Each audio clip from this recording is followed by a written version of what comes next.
Bharatiya Janata party अब 2024 के लोकसभा चुनाव में काफी कम समय रह गए हैं और भारतीय जनता पार्टी एक भी सीट छोड़ना नहीं चाहती। वो कमर कसकर मैदान में उतर चुकी है।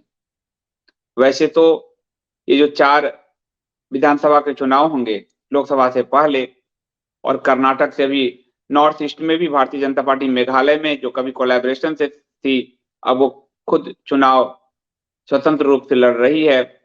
कर्नाटका में अब अप्रैल मई में चुनाव है, उसके बाद फिर मध्य प्रदेश, छत्तीसगढ़, राजस्थान। लेकिन भारतीय जनता पार्टी पूरी रणनीति के साथ अभी से सक्रिय हो गई है और उसका पहला लक्ष्य है उत्तर प्रदेश, जहां से भारतीय जनता पार्टी को 2 बार पूर्ण मेजोरिटी जो मिली है उसमें बड़ी भूमिका है उत्तर प्रदेश का। प्रधानमंत्री नरेंद्र मोदी को प्रधानमंत्री बनाने में सबसे बड़ी भूमिका उत्तर प्रदेश की है, गुजरात की नहीं। गुजरात की भी है, पूरे देश की है, लेकिन उत्तर प्रदेश की सर्वाधिक है क्योंकि वहां लोकसभा की 80 सीटें हैं। वो स्वयं वहां से सांसद हैं, काशी से। लोकसभा की 80 सीटों में से पिछली बार करीब इनकी अपनी 66 सीट थी और बाकी कोलैबोरेशन जो है अलायंस पार्टनर के साथ था। तो जो 14 सीट पिछली बार वो हारे थे, इस बार उस 14 सीट को भी जीतने का लक्ष्य लेकर भारतीय जनता पार्टी उतर रही है और 80 सीटों को उसने टारगेट किया है। और ये हौसला उसको मिला है आजमगढ़ और रामपुर जैसे सफाई सीट को जीतकर, उपचुनाव में जो जीता है उन्होंने। तो ये हौसला उनको मिला है कि हम 66 से 80 तक जा सकते हैं और इसलिए उन्होंने एक फ्रेम बनाया। उस फ्रेम में पहली प्राथमिकता उत्तर प्रदेश है और उत्तर प्रदेश में भी वो 14 सीटें हैं जो वो हारे।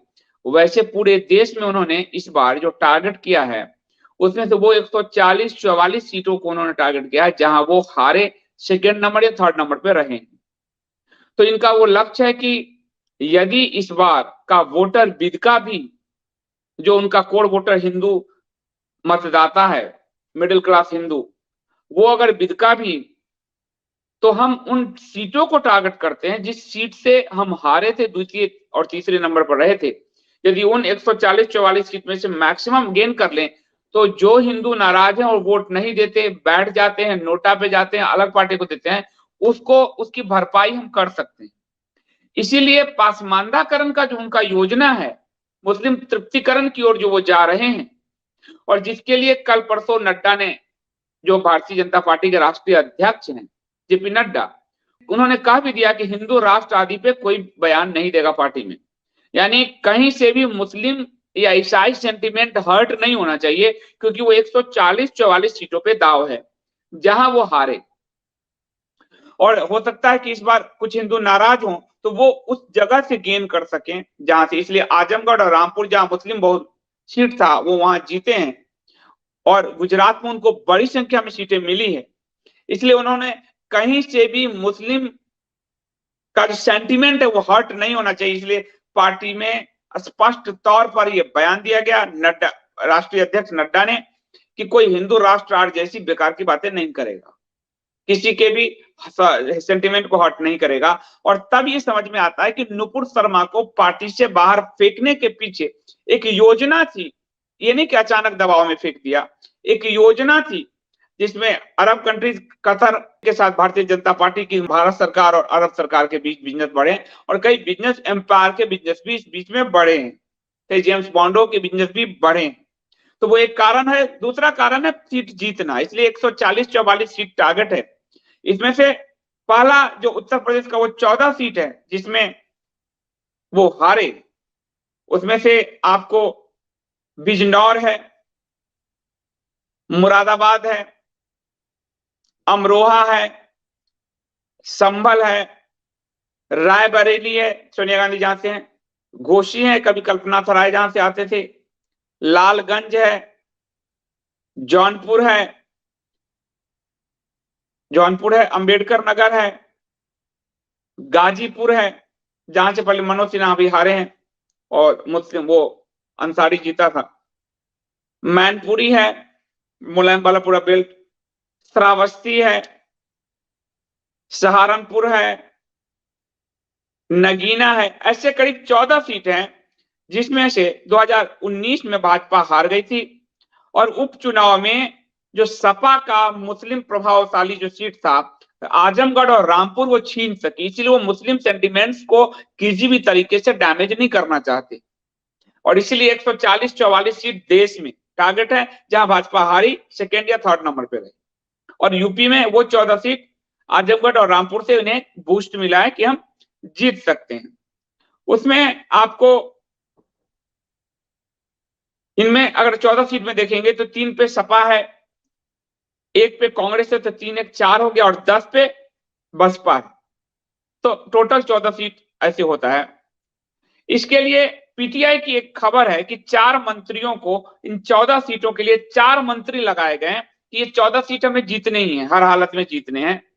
और इसलिए नरेंद्र सिंह तोमर, अश्विनी वैष्णव जो रेलवे मिनिस्टर हैं, जितेंद्र सिंह जो जम्मू वाले हैं और जो सेक्युलरिज्म के लिए चैंपियन रहे हैं, वो जितेंद्र सिंह जो जम्मू में इन्फिल्ट्रेशन, जम्मू में जो अवैध घुसपैठियों के बसाने, रोशनी एक, इन सब की स्थिति में देखेंगे तो वो डुलमुल रहे हैं, तो वो जितेंद्र सिंह और अन्नपूर्णा देवी, ये 4 मंत्रियों को पीटीआई के अनुसार लगाया गया है। सिर्फ 14 सीट के लिए 4 मंत्री लगाए गए हैं। समझिए भाजपा कितनी रणनीति के साथ आगे बढ़ रही है।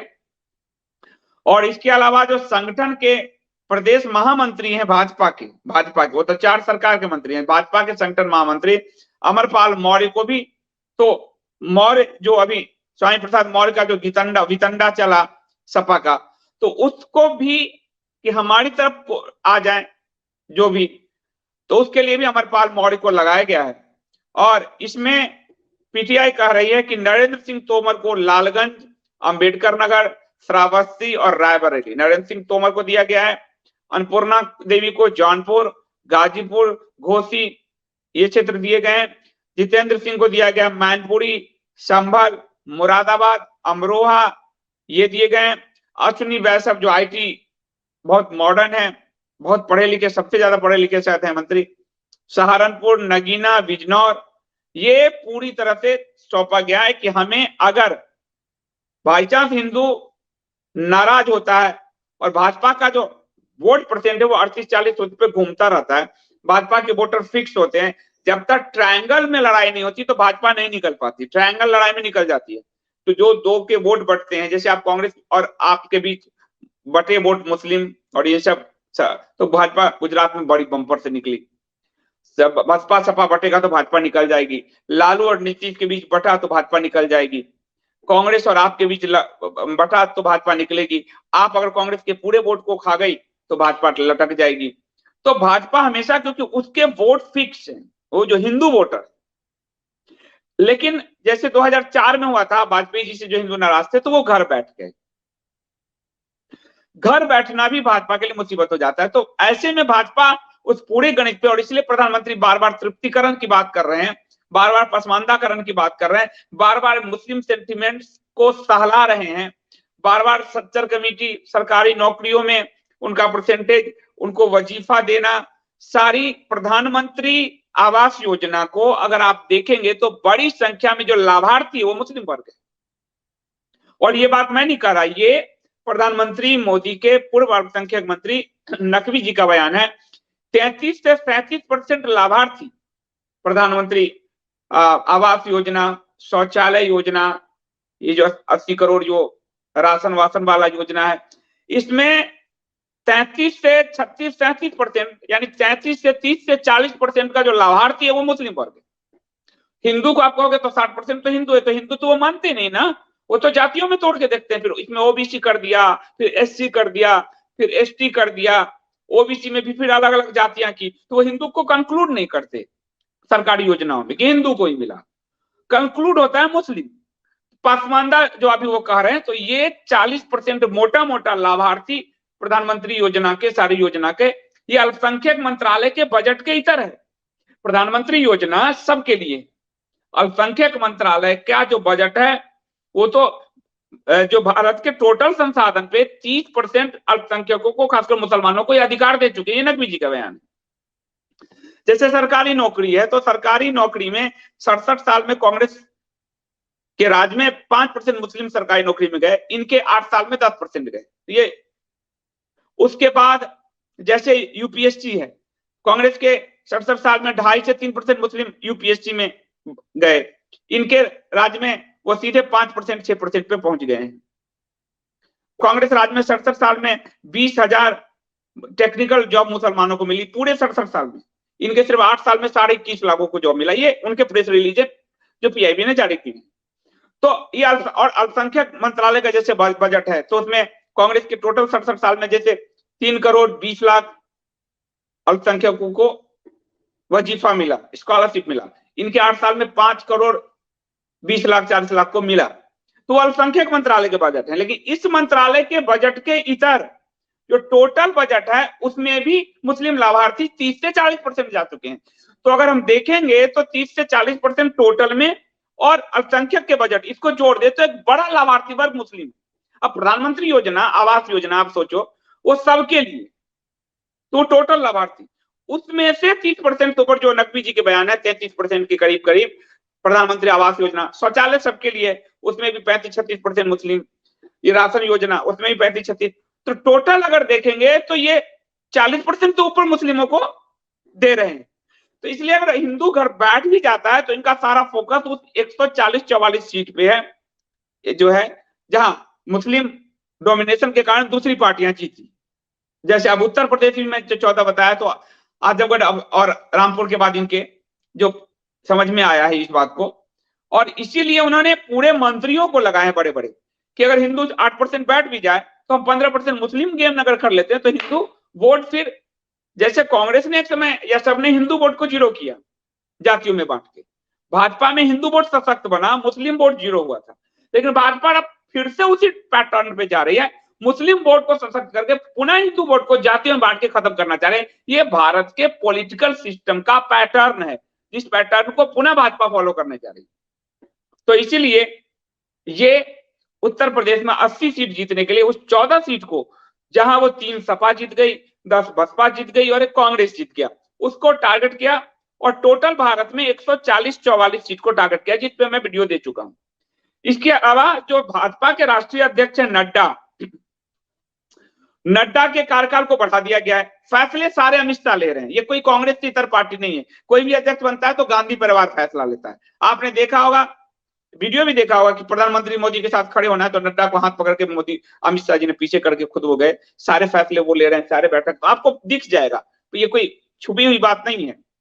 तो लेकिन उनके कार्यकाल को बढ़ाया गया ताकि नड्डा के रहते डिसीजन मेकिंग अमित शाह जी का हो, कहीं कोई और भी आ गया तो मुसीबत हो सकती है। और 2 कार्यकाल का तो था ही, अमित शाह जी के कारण भाजपा के अध्यक्ष के लिए नियम बदले गए थे। तो ये जो है नड्डा जो है 20 जनवरी से यानी उन्होंने यात्रा भी शुरू कर दी है, टारगेट शुरू कर चुके हैं 20 जनवरी से। आप इसको देखेंगे तो पहली यात्रा गाजीपुर में किया था, जाते मनोज सिन्हा इस बार हारे हैं। और उसके बाद पूर्व सैनिकों से बैठक की, बूथ कमेटी के साथ बैठक की, लोगों से संवाद किया। और यहाँ पे आपको मनोज सिन्हा को आपको ध्यान होगा कि जो मुख्तार अंसारी का बड़ा भाई अफजल अंसारी, उसने मनोज सिन्हा को पराजित किया था। तो यहाँ आपको उनका दौरा भी हुआ। उसके बाद पश्चिमी उत्तर प्रदेश जो मुस्लिम बहुल इलाका है उसमें उनका दौरा है। और अमित शाह और नड्डा लगातार उसके दौरा करने जा रहे हैं। और ये सिर्फ पीटीआई कह नहीं रही, ऑफिशियल वर्जन है। भाजपा के जो प्रदेश अध्यक्ष हैं यूपी के भूपेंद्र सिंह चौधरी का ये बयान है, कोर्ट 2019 के लोकसभा चुनाव में जिन बूथों पर राजनीतिक परिणाम हमारे अनुकूल नहीं आए, वहां हम बूथ सशक्तिकरण के माध्यम से उन बूथों की पहचान कर जनता से संवाद करने जा रहे हैं, स्थापित कर रहे हैं, जहां भाजपा सरकार द्वारा किए जा रहे लोक हितकारी और जन कल्याणकारी योजनाओं को उन तक पहुंचा रहे हैं। यानी वही लाभार्थी योजना, आप समझ रहे हो कि आपको दिया है वोट, तो पूरे लाभार्थी योजना पर फोकस्ड है, जिसमें 30 से 40% लाभार्थी मुस्लिम वर्ग से। उसके बाद आपको बता दूं कि 2019 में जो 64 सीट भाजपा को, 80 में से 64 सीट भाजपा को मिली थी।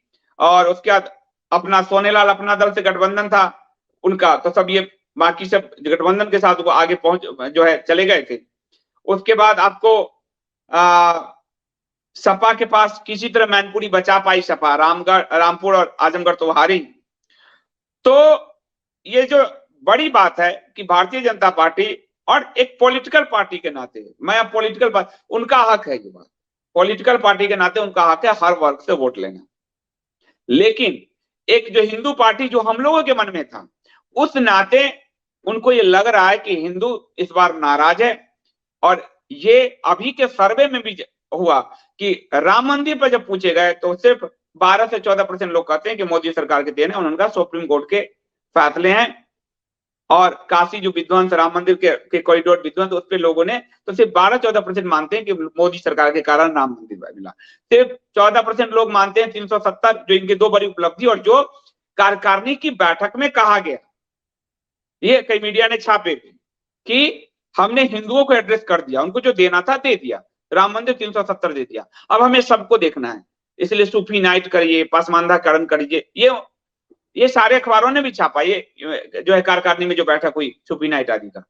राम मंदिर में भी 12-14% ही लोग मानते हैं और 370 में भी 12-14% ही लोग मानते हैं, क्योंकि 370 के बाद जो डोमिसाइल एक्ट लाए, जिसके कारण 370 को बैकडोर से पुनः एंट्री दे दिया, यानी आप चाहो तो अभी कश्मीर में नहीं बस सकते, जमीन नहीं खरीद सकते। कश्मीरी पंडितों को इन्होंने लक्ष्य रखा था 22 तक बसा देंगे, नहीं बसाया।